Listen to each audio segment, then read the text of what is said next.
Hola, hoy les quiero hablar del Lazarillo de Tormes, que bueno, es supuestamente anónimo, pero se le atribuye a Diego Hurtado de Mendoza.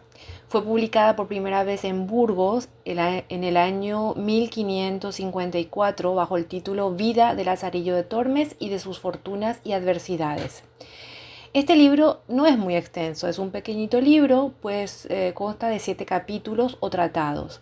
Es el pionero de la novela picaresca en España. Bueno, después también tenemos el Quijote, que es muy importante, pero para los niños el Lazarillo de Tormes es como un poco, yo hago la comparación con el Principito, porque bueno, si bien son temáticas diferentes y el Lazarillo de Tormes está en un contexto mucho más realista, por supuesto, es tan cortito, pero tan profundo al mismo tiempo, como El Principito. O sea, a mí es un libro que me gustó mucho porque hablan de las vicisitudes de un niño que a pesar de que en 1559 fue incluido en el catálogo de libros prohibidos de la Santa Inquisición, la fama del Lazarillo trascendió fronteras, publicándose en Bélgica, Italia, Francia, Portugal y Países Bajos. Las ediciones en castellano impresas en el extranjero posibilitaron que el público local accediera a la obra completa, pues varios de estos libros entraron en España de forma clandestina. Quizás su fama también se deba a de esa manera de ser un poco, de protestar contra la iglesia en una época en donde la gente era muy creyente, o sea que era como prohibido, ¿no?, hablar de estas cosas, aunque verán, no es nada fuerte para los tiempos que vivimos, es un poco, como decir, contestatario para la época, pero no es nada malo. O sea, yo lo veo que al contrario, en cierta forma es crudo, habla de la crudeza de la vida de la época, la pobreza sobre todo, es algo que a mí me llama más la atención para nuestra época, cómo un niño podía sufrir tanto de hambre, cosa que hoy en día es muy raro. O sea, aparte en ciertos países del mundo que todavía existe el hambre así, de esa manera, pero hablar de esta manera de la pobreza y del hambre en España, o sea, en Europa, es realmente para nuestra época, nos dice mucho, nos enseña mucho, y para mí vale la pena realmente leerlo porque aparte hacen como descubrir el mundo cruel, como en realidad el mundo es cruel. Entonces, a través de los ojos de un niño inocente al comienzo, cómo esto le ayuda, esas vivencias tan crudas de la vida, de la calle, le ayudan a comprender mejor la vida. Entonces, el Lazarillo de Tormes, voy a hacer un resumen por tratados. El Lazarillo de Tormes es la historia de Lázaro Gonzalo Pérez, un salmantino nacido en un molino a orillas del Tormes, que desde los 12 años se ve obligado a buscarse las habichuelas. Sin familia en la que apoyarse, Lázaro va saltando de amo en amo. El ciego, el clérigo, el escudero, el fraile de la Merced, el buldero, el maestro de pintar panderos, el capellán y el alguacil. O sea, conoce todo tipo de personas detrás vamos a decir, de profesiones o de vidas diferentes, y ninguno realmente es un reflejo de santidad, ni siquiera el fraile, como uno pueda imaginar. O sea, uno es peor que el otro, y empezando por el ciego, que fue uno de los peores, ¿no? Entonces dejó atrás a 8 amos antes de conseguir el que sería su empleo definitivo, pregonero de la ciudad de Toledo. Como entonces Lázaro se refiere al arcipreste de San Salvador como mi señor, contaría un total de 9 amos. Y cada amo es más o menos un tratado, más o menos así. Y en todo ese tiempo que aprendió el Lazarillo de Tormes de sus amos, bajo mi punto de vista, aprendió a mirar por sí mismo y no a esperar nada de los demás, a no fiarse de las apariencias, y que más vale malo conocido que bueno por conocer. Y también a no creer a pies juntillas, o sea, a pie de la letra, lo que digan otros. Esta lección, la primera que le enseñó el ciego, es la que aplica al final de la obra, cuando prefiere quedarse con lo bueno que le da su esposa a dar pábulo a las habladurías que sobre ella dicen los demás. A pesar de que no da fechas, podemos situar el tiempo en el que transcurre la historia por dos datos que nos da el texto. El primero, la expedición de los Helves, donde muere el padre de Lázaro tras ser desterrado y que probablemente se refiere al año 1510. El segundo, el año que nuestro victorioso emperador en esta insigne ciudad de Toledo entró y tuvo en ella cortes y se hicieron grandes regocijos y fiestas. El segundo dato nos da dos fechas posibles, pues Carlos V presidió dos cortes generales en Toledo, una en 1525 y la otra en 1538 al 39. Los grandes regocijos y fiestas cuadrarían con el ambiente distendido de las cortes de 1525. Las de 1538 al 39 fueron problemáticas y acabaron disueltas el 1 de febrero de 1539. Y esto cuadraría con la trayectoria vital de Lázaro, incluido un matrimonio que no le deja en buen lugar, aunque él prefiera ignorarlo.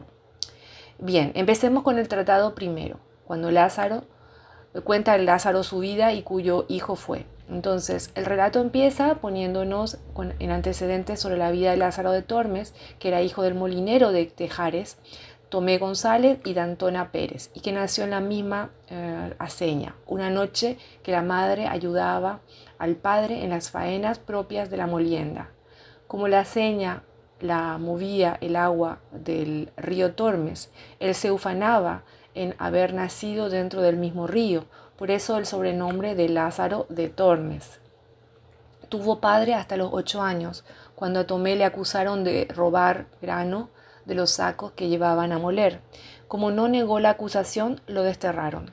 Luego se empleó como mozo de mulas de un caballero que concurrió a la expedición de los Helves, donde acabó el recorrido tanto del caballero como de Tomé.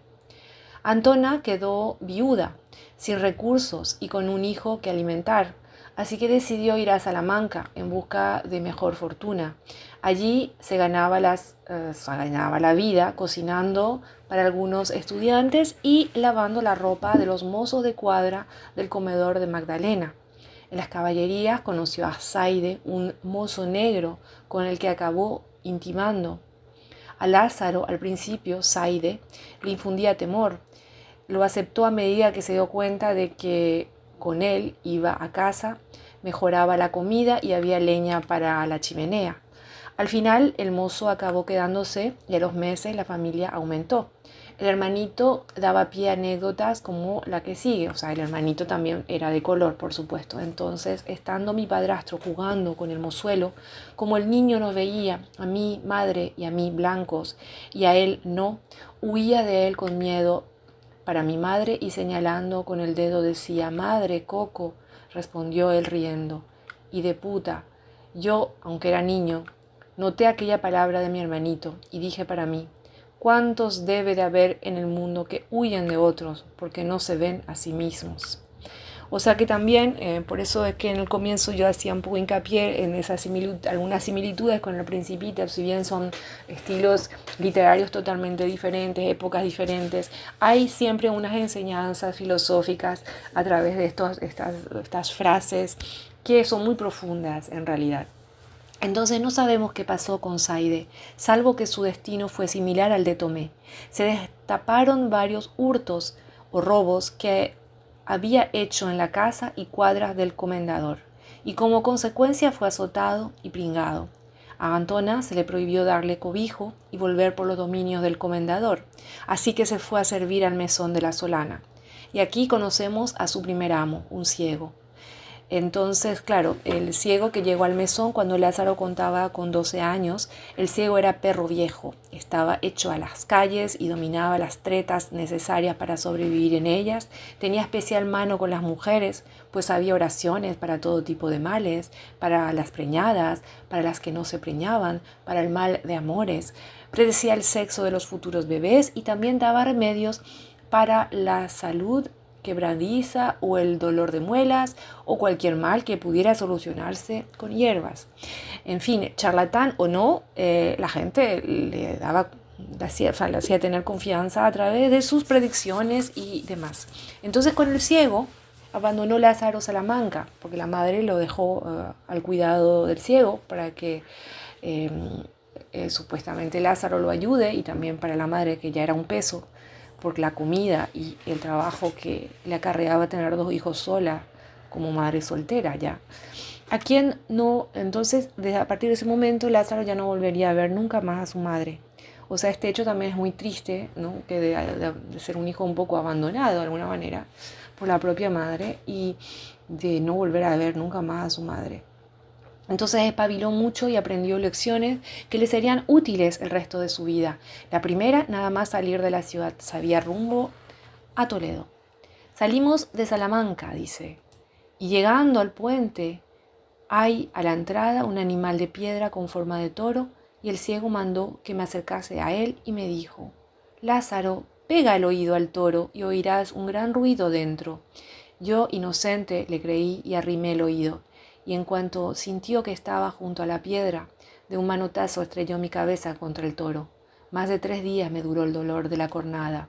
Él dijo: Necio, aprende, que el mozo del ciego un punto ha de saber más que el diablo, y rió mucho la burla. O sea que este ciego le enseñaba cosas, pero de manera demasiado brutal, muy violenta. Y bueno, por supuesto que a golpes Lázaro aprendía muchas cosas, pero con también mucho sufrimiento y burla. Lo anterior era una forma un tanto bruja de decirle que espabilase, que no podía creer cualquier cosa que le dijeran. Y era cierto, y Lázaro, aunque niño, entendió que tenía que evitar y cuidar, avivar y cuidar de sí mismo, pues no tenía a nadie que velara por él. Mas toda moneda tiene su cara y su cruz. Si el ciego era un compendio de sabiduría callejera, también era avariento y mezquino. Lázaro estaba a su servicio sin más contraprestación que el alimento diario, o sea que él trabajaba solo por la comida. Y pese a que el ciego ganaba más en un mes que 100 ciegos en un año, custodiaba al detalle hasta el mínimo mendrugo de pan. Guardaba la comida en un saco cerrado con una argolla de hierro protegida con un candado. Cuando comían, contaba la comida que sacaba del saco y lo volvía a candar. Pero la ración de Lázaro era mínima y claro, cuando el hambre apretó, el niño tuvo que ingeniárselas para llenar algo más al buche, agua a la boca. El ciego cerraba la boca del saco, pero no contaba con que siendo tela podía descoserse y volverse a coser. Y esto era justo lo que hacía el pobre Lázaro. También sisaba parte del pan que le daban tras rezar y hasta se las ingenió para vaciar el jarro del vino. Primero a las bravas cogiéndolo y bebiendo de él. Cuando el ciego se dio cuenta y empezó a sujetarlo con una paja larga de centeno. Por último, el ciego custodiaba al jarro entre sus piernas y él, simulando tener frío, se colocaba en ellas y vaciaba el preciado líquido por un agujerito que hizo en la parte baja del jarro. Naturalmente, el ciego acabó descubriendo el engaño y planeó su venganza de modo que cogió a Lázaro por sorpresa. Días después, cuando el niño bebía el vino sentado entre sus piernas, el ciego alzó el jarro y juntando todas sus fuerzas lo estrelló contra la boca de Lázaro, rompiéndole los dientes e incrustándole varios trozos de losa en la cara. Ni qué decir tiene que, aunque el ciego sanó sus heridas con vino, a partir de aquello Lázaro le cogió un odio brutal y empezó a pensar la forma de librarse de él. El ciego, por su parte, endureció su trato hacia el chico, que más de una vez fue salvado por transeúntes de alguna paliza. El ciego, para justificar el maltrato, contaba la historia del vino y otras fechorías del chaval provocando grandes carcajadas, de modo que Lázaro, además de magullo, quedaba herido en su orgullo. Por fin le llegó a Lázaro la oportunidad de escapar. Una noche muy lluviosa, debía guiar al ciego de vuelta a la posada donde se alojaban, pero había un arroyo que debían saltar. Simulando haber encontrado un tramo más estrecho, llevó al ciego frente a un pilar de piedra que había en la plaza. Cuando el ciego saltó para esquivar el agua, se estrelló con gran fuerza contra el pilar. Para regocijo de Lazarillo, que huyó en cuanto las primeras gentes salieron a auxiliar a su amo y no paró hasta llegar a Torrijos.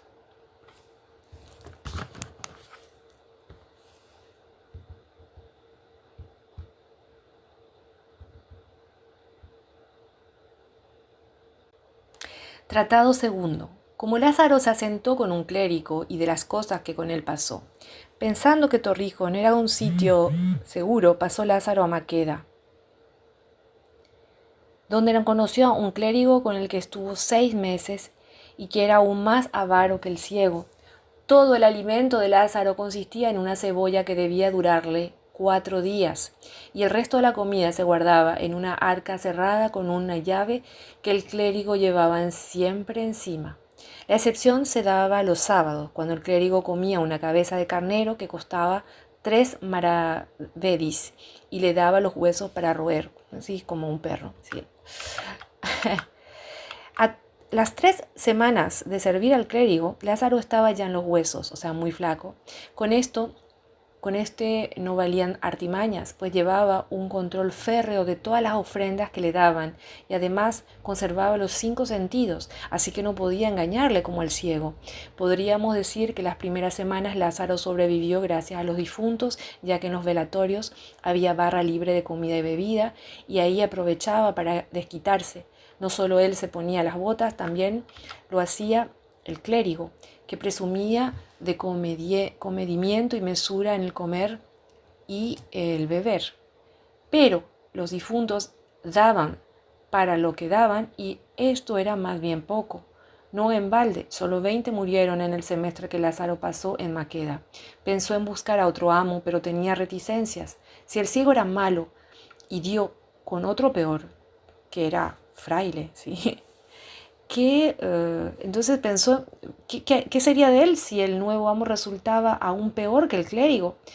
Esta incertidumbre aplacaba sus ganas de marcharse y le mantenía al lado de su amo. Sin embargo, Dios aprieta pero no ahoga, o eso dicen.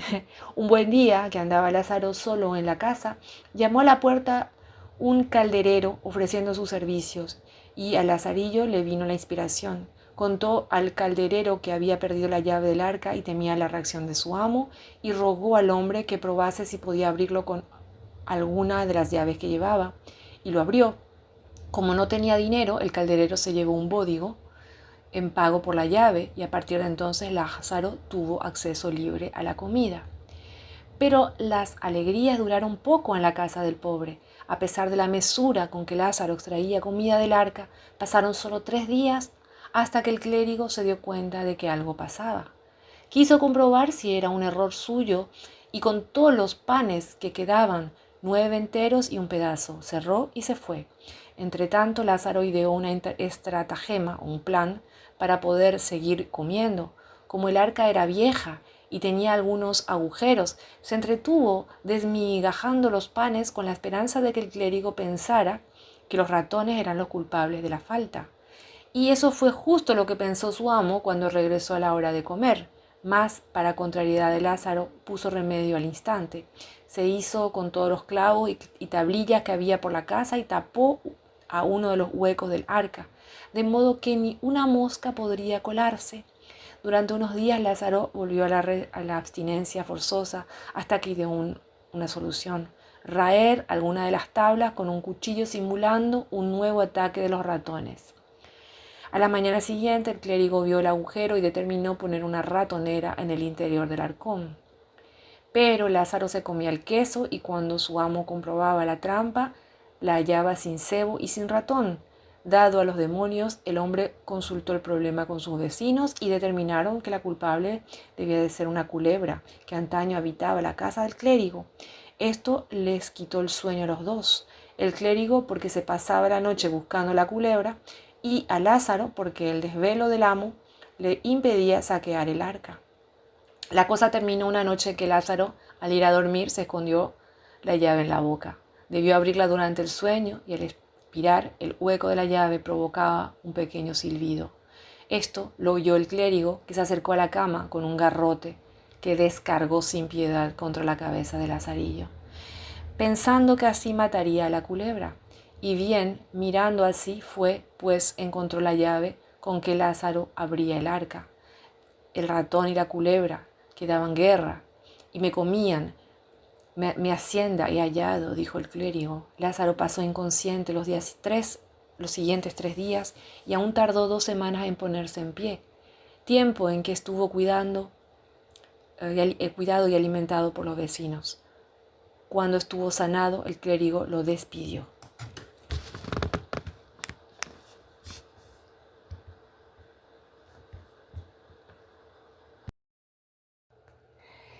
Bien, en el tratado tercero cuenta la historia del siguiente amo de Lázaro, un escudero que se encuentra en Toledo. Es un hombre de muy buena apariencia, por lo que el muchacho piensa que es rico. Sin embargo, al llegar a su casa se da cuenta de que es una casa pobre, oscura y sin muebles. El escudero, aunque aparenta lo contrario, es muy pobre. Para poder comer, Lázaro tiene que mendigar, y es él que alimenta finalmente a su amo con sus propias limosnas. Pero la ley prohíbe mendigar por las calles y Lázaro consigue comida de unas vecinas. Más tarde, el escudero decide abandonar la ciudad para no hacer frente al pago a sus deudas del alquiler de la casa, por ejemplo, y Lázaro, pobre, tiene que hacer frente incluso a los policías que vienen a sacarlo de la casa y vuelve a quedarse solo. En el tratado cuarto, Lázaro sirve a su siguiente amo, un fraile de la Merced, con el que está poco tiempo, ya que a éste le gustaba mucho salir del convento y caminar, y pronto Lázaro se cansa de seguirle por todas partes, también por cosas que no quiere contar, dado que en 8 días Lázaro rompe sus zapatos de tanto caminar. El fraile fue su primer amo en regalarle un par de zapatos nuevos. El siguiente amo, o sea, el siguiente tratado, que vendría a ser el tratado quinto, el amo de Lázaro es un vendedor de bulas o buldero. Y en el tratado quinto, o sea, en este tratado describe los timos y estafas que lleva a cabo mediante la venta de indulgencias. Una indulgencia o bula era un documento eclesiástico que certificaba a cambio de una suma la exención de años de purgatorio, o sea que la gente compraba las bulas para ganarse el cielo más o menos. El buldero estaba aliado a un alguacil y ambos representaban un número donde fingían una posesión diabólica que se curaba con las bulas, o sea que hacían todo una teatralización para engañar a la gente, pensando que comprando las bulas el diablo se iba y la paz volvía al pueblo. Entonces después de 4 meses Lázaro abandona también al buldero. En el tratado sexto Lázaro encuentra a su siguiente amo, un artista pintor de panderos con el que permanece muy poco. Más tarde, en una iglesia, conoce al que será su séptimo amo, un capellán, que le da a Lázaro su primer trabajo remunerado, que consiste en vender agua en las ciudades.